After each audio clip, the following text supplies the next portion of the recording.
Hey guys, welcome back. It's Emily. Today I will be doing a story time of my 2 pregnancies. Yes, I said 2. And labor and delivery. So, let's get started.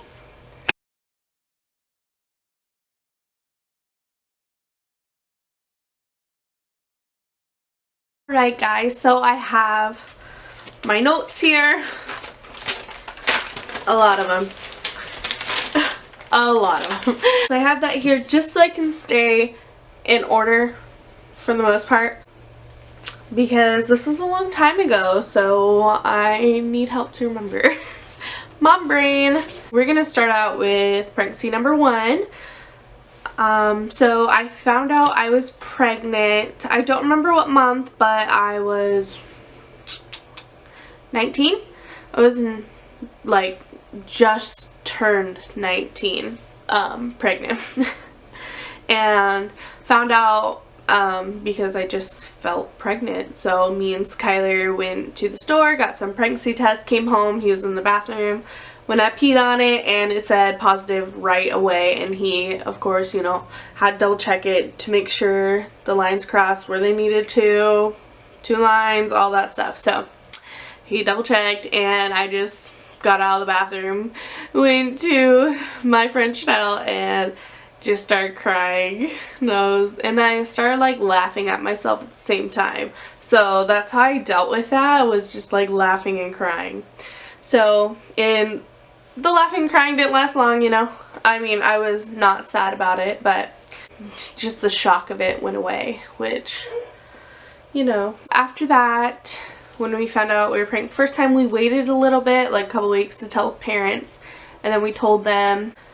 Then right after I told my, so when we said that we told our parents, we didn't tell anyone else, like no social media, so just like some friends and our parents, and I don't know if any other family knew, but yeah, so nobody else really knew, because it was early and I knew miscarriages happen. So right after I told my dad, I started to bleed, probably around like 5.5 to 6 weeks pregnant.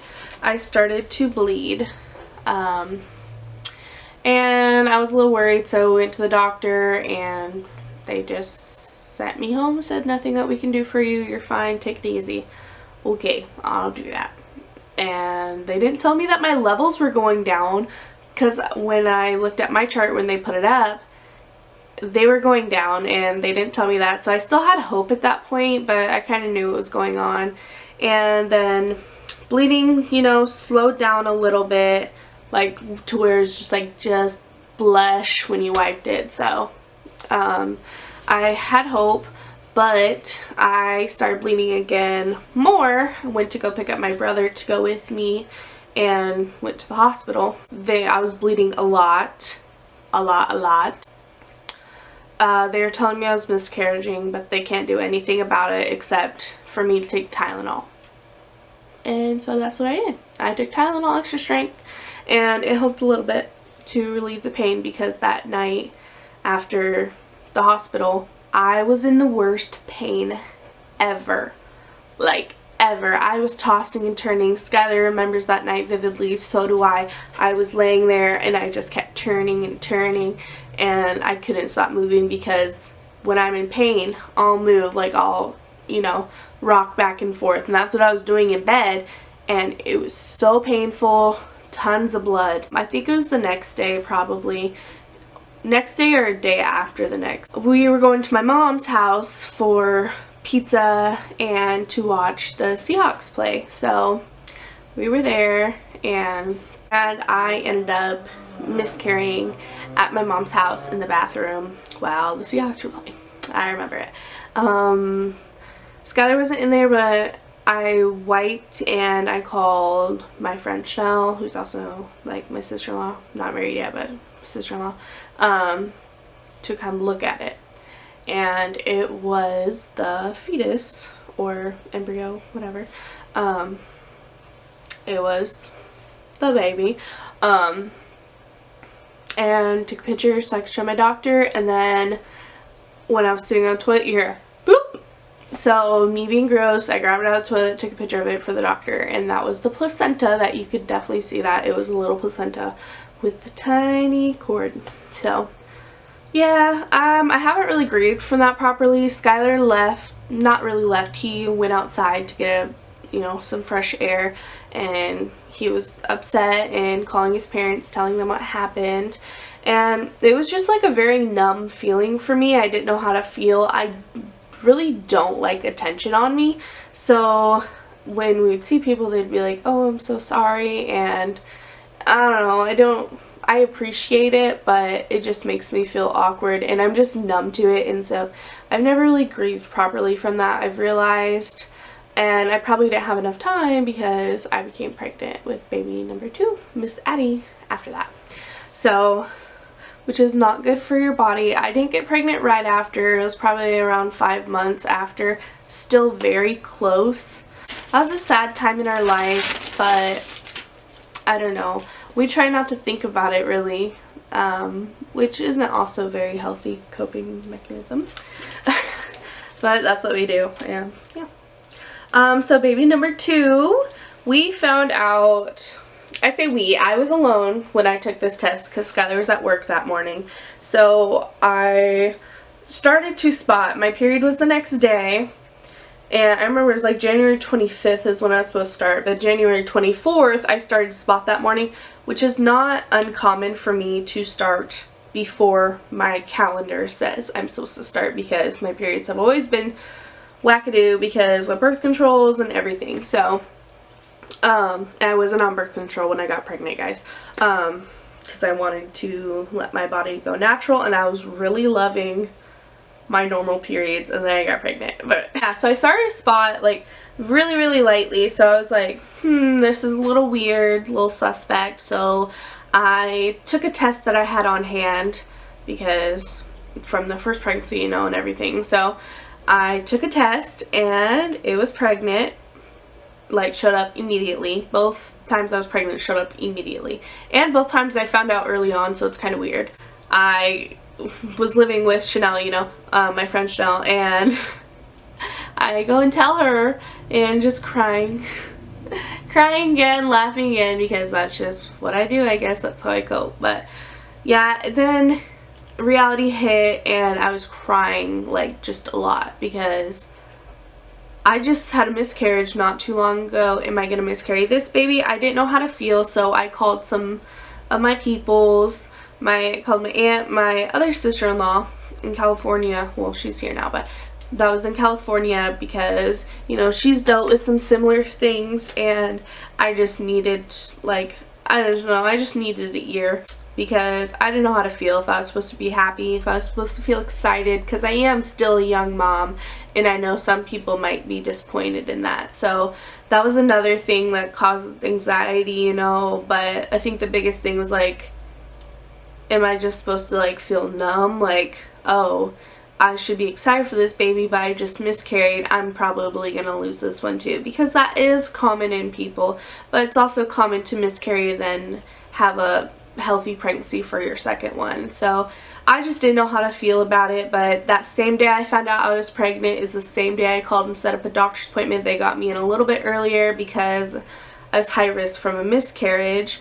And yeah, but I did tell Skylar that night when he got home, and so my mom gave my brother and sister-in-law this like table that opens up into a table tray, like it lifts up to you so you can eat normal, like on the couch. Like, so I hid the thing under there with pregnancy test on top of it. I think it was a onesie or something, and I put the pregnancy test on top of it, shut it, and when he got home I was like, oh, yeah, you should go look.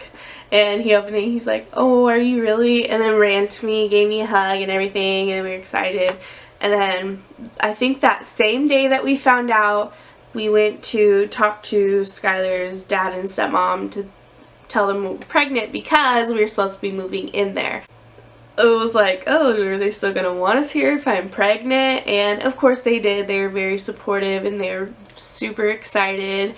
Yeah, they were very excited. So told them, they're like, why would we say no? You know, we love them. So I chose to do a midwife, and I chose one that I heard good things about.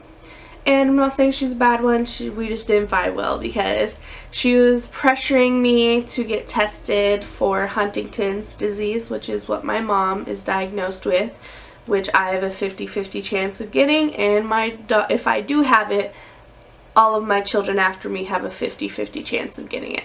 It is not something that skips generations.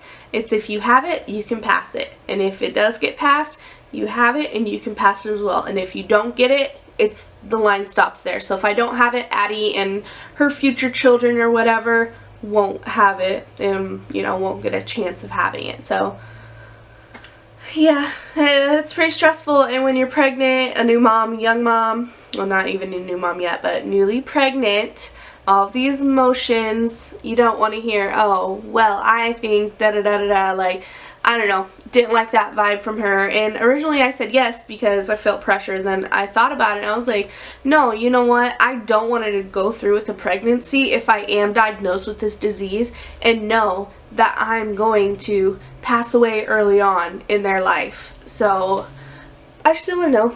I'd rather find out later, so I'm getting emotional, sorry.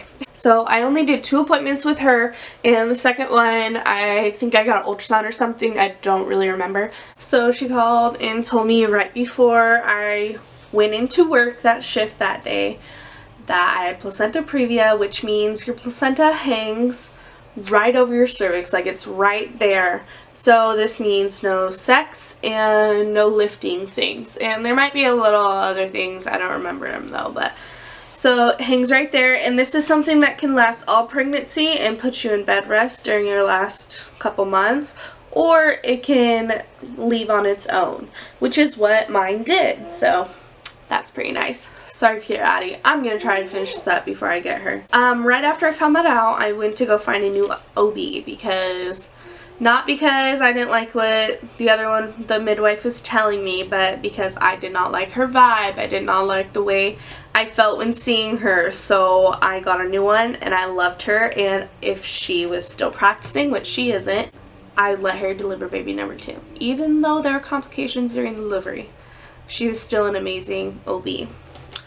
For me. She worked for me. I know some other people don't think that way, but I like her. So around 17 to 20 weeks, my placenta previa went away, and when they were doing all the measurements, make sure our baby's okay in there, is the same time that they do the gender results. And Addie would not open up her leg. She was being very modest. So we drove to Olympia after getting some cooked sushi because I need some lunch. So when we were eating lunch, I called, made an appointment, drove to Olympia. She was able to find out the gender of the baby, and we drove straight back home. And it was even more traffic because I think our appointment was at like 3:30 or something, and driving back from Olympia in rush hour traffic is no fun. But oh, the fact that we had the gender of our baby like in that envelope right there, I was just like, oh. But I knew not to open it. I was like, ah. So we drove to my aunt's house, dropped it off, and she got everything ready, and we followed her to a park, and she set everything up, then told us when to come out. So we got out there, and it was on a dock, so I was like, let's fishing. So I'm gonna insert a clip now. So guys, we're here to go fishing to find out the gender of your baby. Skylar, what do you think you're having? Boy. Girl. Girl? Let's go fishing. So which one is it though? Oh. So, when you go fishing, after you catch your fish, what do? Gotta get it. You gotta get the fish. I'm up here with him. I'm so stoked. Don't. Here, you want me to hold this? Can you get him? I don't want to be in it. This thing's moving like crazy. You guys ready? Are you sure? Yes, it's gonna be a girl. What color are the fish's eggs? It's a girl. I told you it was a girl. What color are the fish's eggs? Let's see. They're so happy. Kisses. Look at the... Alex, zoom in. No, Go in there and get pictures of the eggs. The fish eggs. It's a girl. It's a girl. Yes. I can told you. Yeah, you're right. I know it was right. So yeah, that was the gender reveal. Very cool. I've never seen anything like that, so kudos to you, Auntie. It was pretty cool. We decided not to do a big thing because our families are both large and I just didn't want to deal with that. So yeah, we just decided not to. We called parents and siblings right after we found out, and then posted on Facebook later on. And then we also found out the name of our baby girl that same day. Not found out, we came up with the name. So we found out what name that we wanted her to have, which is Adeline. And I wanted Addison, Skylar did not, so we settled for Adeline. I still get my nickname of Addie, and my mom's middle name is in her name, which is Lynn.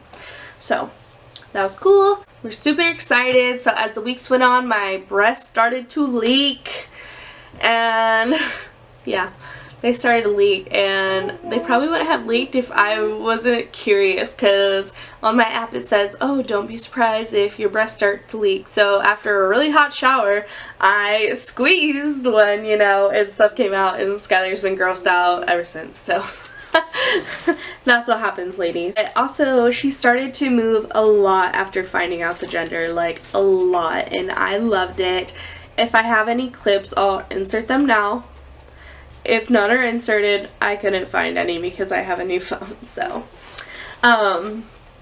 yeah, it was just, I don't know, I really enjoyed it. But during that time we were moving, so we got a townhome, a 2-bed, 1.5 bath, you know, 1,100 square feet, super nice, for a great price, great rent I should say. And we moved out of Skylar's dad and stepmom's house during that time, got help from family. Yeah, moved out and it was great. Talking about Subway, I left Subway at around 32 weeks because I was gonna make it longer, but there's like this drama going on and I was like, you know, I can leave now. So our finances were fine, you know, so we left. Sorry if you hear. So I left Subway and just stayed at home getting everything ready for baby and putting together baby furniture. Sorry babe for being so dramatic, because I was a dramatic bee. If I couldn't get it, well fine then, we're just not doing it. I'm sorry babe. Yeah, at 37 weeks, I think it was 37, I went to the doctor and she's like, alright, I'll see you next week. And I was like, wait, are you not going to do an ultrasound to do an estimated weight? And she's like, oh, well, I don't think we need to. And I was like, well, I was a 10-pound baby. And she like popped up and was like, what? You didn't tell me that. Let's go to the ultrasound room right now. So we went, got an ultrasound. Baby was measuring 7+ pounds. Like 7 something. Not 6 something, close to 7. No, 7. At 37 weeks. And so she's like, you can start doing things to go into labor, like bouncing on a ball, go to Walmart, get you a $7 ball. I was like, okay. So right after that point, we went to Walmart and got a ball. Got a ball, got some pineapples and pineapple juice. Yeah, I did lots of stingers, like at home because we have stairs, and walking, but not a lot of walking, just like walking Lily to the mailbox and back a couple times a day. People wanted me to do more, like do squats. Baby's already head down, and I was just like, I don't want to work out before giving birth. I know, like, I'm lazy. Whoops. I think 39 weeks, no, 38 weeks, I believe, if I remember right, I got my membrane swept. I brought my stepmom with me, squeezed her hand the entire time, got it swept. It was very uncomfortable. I'm sure if you ladies out there have had them, you know. It's uncomfortable. I wouldn't say really painful, but it was uncomfortable. And I don't think I spotted after, which is, it's common to spot because they're messing around up there, you know. But I don't believe I did. But Yeah, I got my membrane swept, and then at that appointment, set up the next appointment. And yeah, so I went to my 39-week appointment. They're just like, keep trying to do things to get this baby out, and I was like, alright, I'm going to. And I don't remember what day my appointment was on, but I remember Saturday we went to Skylar's mom and stepdad's house. She made me this disgusting tea. Disgusting, I tell you. I think it had cayenne pepper, it had ginger something maybe, and I think black tea and some other stuff to try to get me to go into labor. It might have worked because I did go to the hospital the next day, but she was also doing pressure points, so I don't know, I got home, was bouncing on a ball, and then they tell you to do some things to help you to go in labor. We did that thing. I can't believe I'm telling you guys this, but it's real and raw. So we did that to help, and the next day Skylar's dad and stepmom came over, and they brought donuts, and I don't know if they brought it or Skylar got it for us, but the little Starbucks frappuccinos in the glass. I had drank like a third of it, I think. And while they were there, you know, so while they were there, I was bouncing on the ball and I was having contractions while they were there, but I didn't want to worry anyone, so I was secretly timing them in my timing app for contractions, and they were every 4 to 5 minutes, and I was just thinking in my head like, today's the day, but I'm not telling anyone yet because I don't want to worry anyone. And then after they leave, I was able to, you know, I was comfortable while they were there, but I was able to get on all fours on the ground during the contractions because they were getting stronger and stronger. But obviously they weren't like as intense as they get, but at that point that's as intense that I knew because I was only at a 2 or 3. So that's all I knew. But little do we know, it gets worse, ladies. So I timed them, told Skylar after they left, and he's like, oh, well, what do you think? So I called my stepmom. She's like, yeah, you should definitely, like, call your doctor, go in. And so I called the doctor, and then and they said I could go in. I went in. I was only at a 2 or 3. I really can't remember the number. It's probably a 3, but I can't remember. Which normally they send you home, but I had really high blood pressure, so they kept me. And so we got to the hospital around like 3, and we didn't get into our delivery room until 7. So at 7 we went there, and they were trying to put my IVs in, and they're having problems. But this amazing nurse, I don't know if I can say her name, Jillian, if you're watching. You're amazing. She was the best nurse ever, and you know they do 12s, so she was there. So they get off at 7, but she stayed to do my IV, and she got it in. I got poked in both arms, or both hands, because they do your hands, and they kept both just in case. After she gets them in, she's like, okay, bye. If I see you tomorrow, great. If I don't, even better, because then I'll have a baby. I was like, alright, bye. I'll miss you. My mother-in-law and stepmom were like, you need to go walking. And I was like, really? That's just how I am. Like, I think I'll be fine sitting here bouncing, you know. So I went on walks while all of the parents are in the room talking, like all 4 sets except for Skylar's stepdad. It was just Skylar's mom there, but everyone was talking, and we were going out on walks. Skylar's with me, and I'm just like, I'll insert a picture here of when we're in the hallway if I have it. So that was a picture in the hallway, and a couple seconds after that I had a contraction, had to lean over, and then this really nice nurse came over and showed Skylar how to massage my back, my lower back, when I have contractions. She was really nice. She's like, here, let me show you, because I just leaned over, and I was like, ooh, y'all know how it is. Like, it was, and it wasn't even that bad yet. I was stuck at a 4 for hours, so I was only at a 4, probably a 3 to a 4 during that time. So it wasn't even that bad, but I had to bounce on a ball. I'm going to the picture now. I'm looking great, aren't I, guys? Not. But yeah. So I was bouncing on a ball a whole bunch. I was starving because all I had was that donut that morning. So I had like no protein in me at all. So I was starving. They gave me Jell-O. Not a Jell-O fan, and their flavors were gross. So I was like, I think I'm okay. But I still ate some, had some apple juice. I was really dehydrated, so they were trying to get water into me. And I was trying my hardest, but not hard enough. Because I was still getting, I don't know what that medicine, I want to say fentanyl, but that sounds like a really bad one. Because I've heard some things. Anyways, they give you the little drug before the epidural to see if you can handle it. That helped for like 2 minutes. And then my stepmom made a home essential oil, like icy hot in a way, put that on my back. That helped a lot for my lower back. Like, I'm so happy that she made that and brought that because it was amazing. I mean, it didn't get rid of everything, obviously, but it helped my back a lot. So around midnight, my water broke. So I felt a pop in my stomach. It was just like a pop. I called the nurse and I was like, I felt a pop. And she checks down there. She's like, well, your water didn't break, so I don't know. Maybe it was a baby kicking. I was like, okay, maybe. She later walks out the door. Whoosh. Gush of water. I was like, that was the coolest feeling in the world. It was such a cool feeling. Just sitting there feeling like you peed yourself.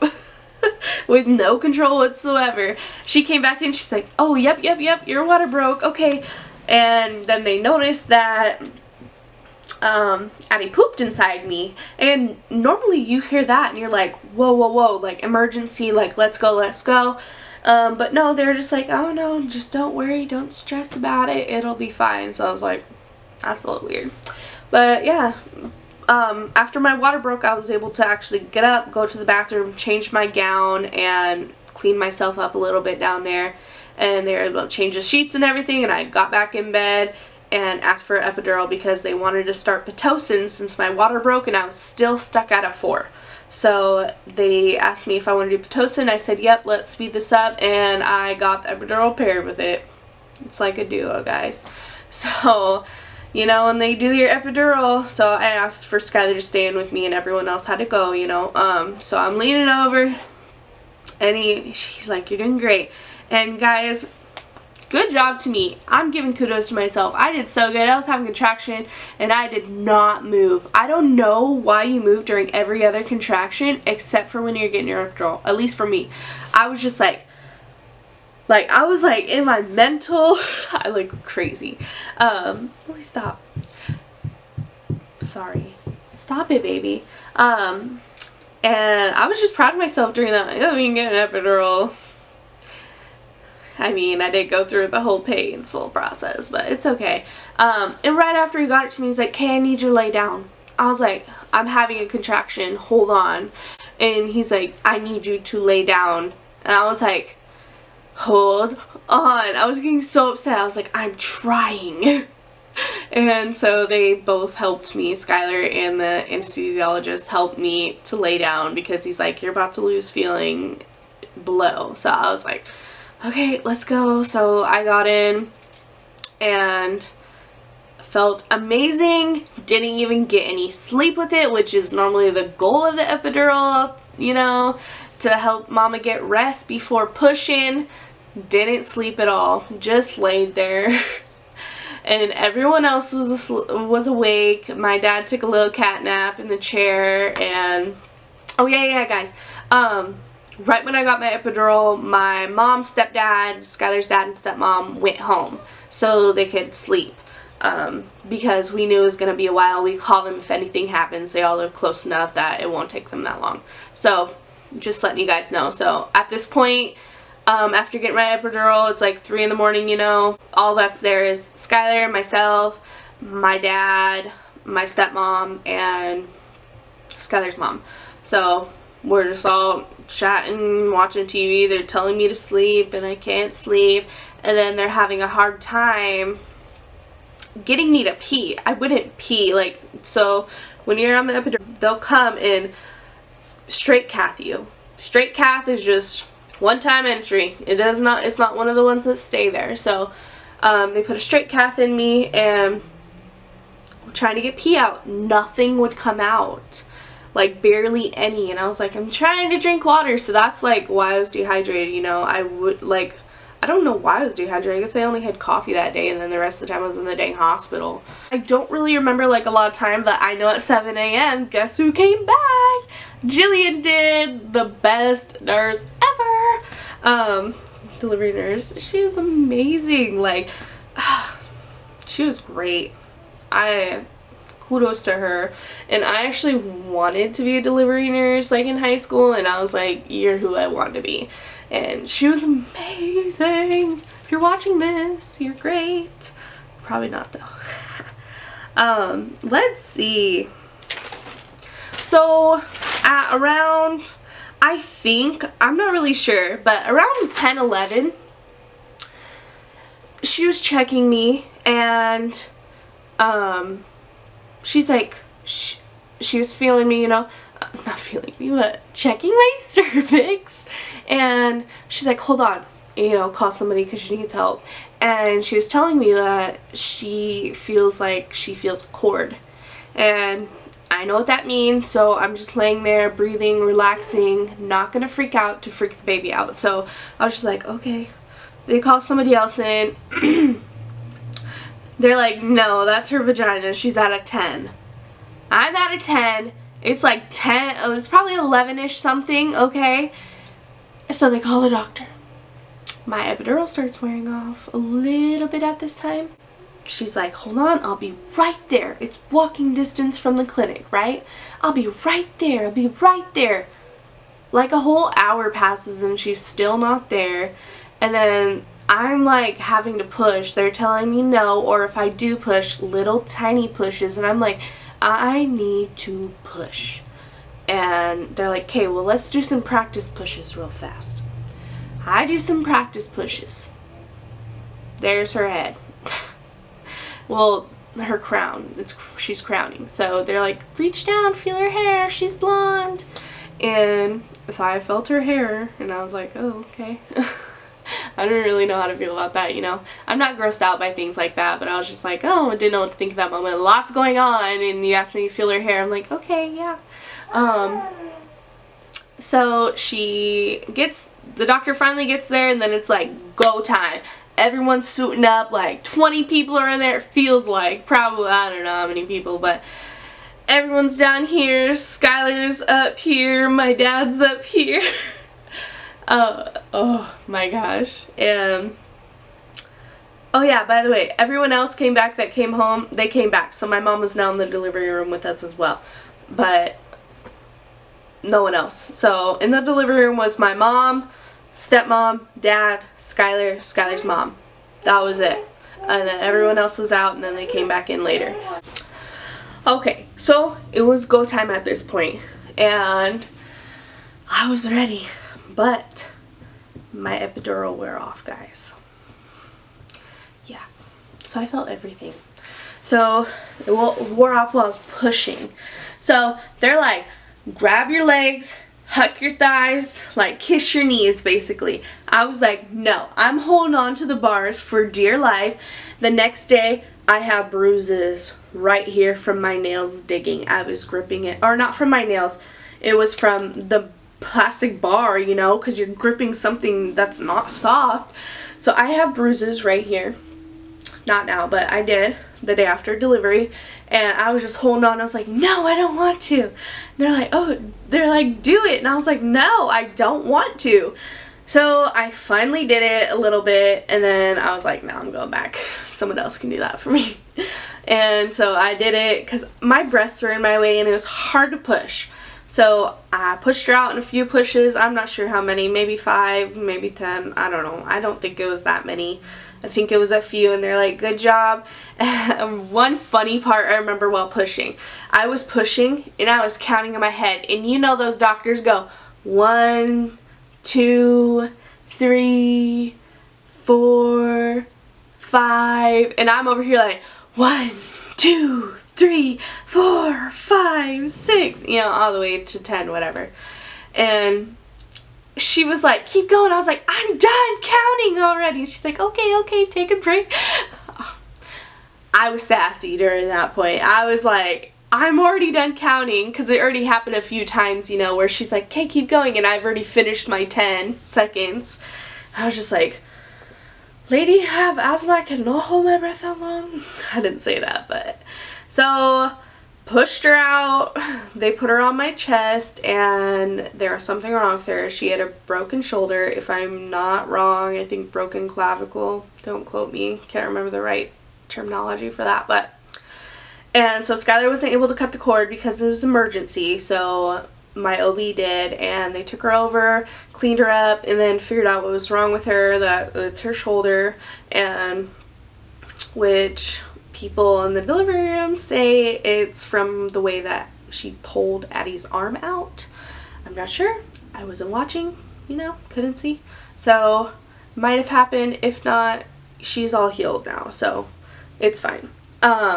But while they're over there, they did her, I was just crying over here, like, she's pushing on my belly, doing the waves on it. She's like, gotta get the placenta out and all the clot, make sure you don't clot.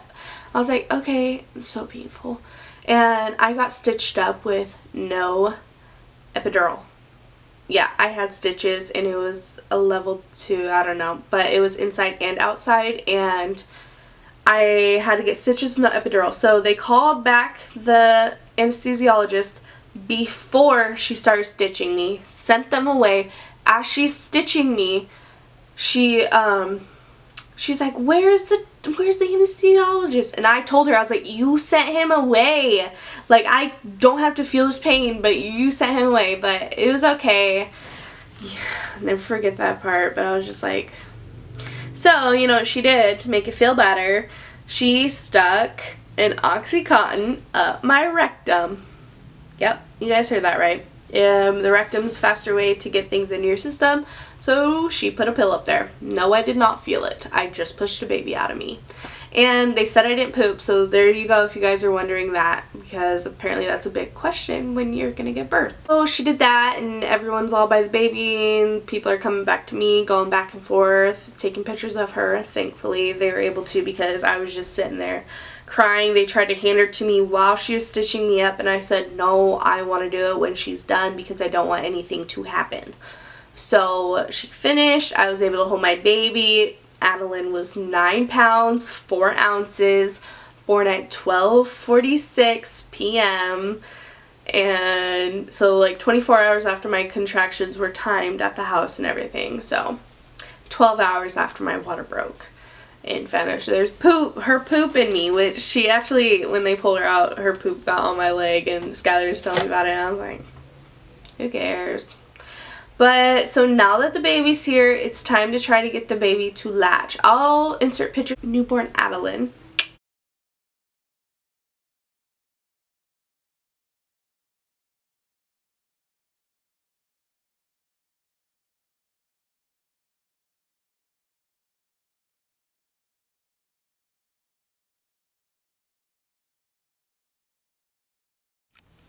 So trying to latch the baby was very stressful.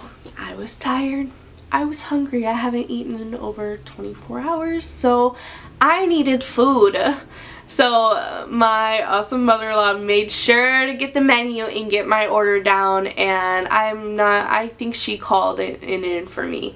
So that was nice, and so I got food by the time that we got to the recovery room, which was not long after. But while they sent everyone out because Addie needed an x-ray, I did my first pee.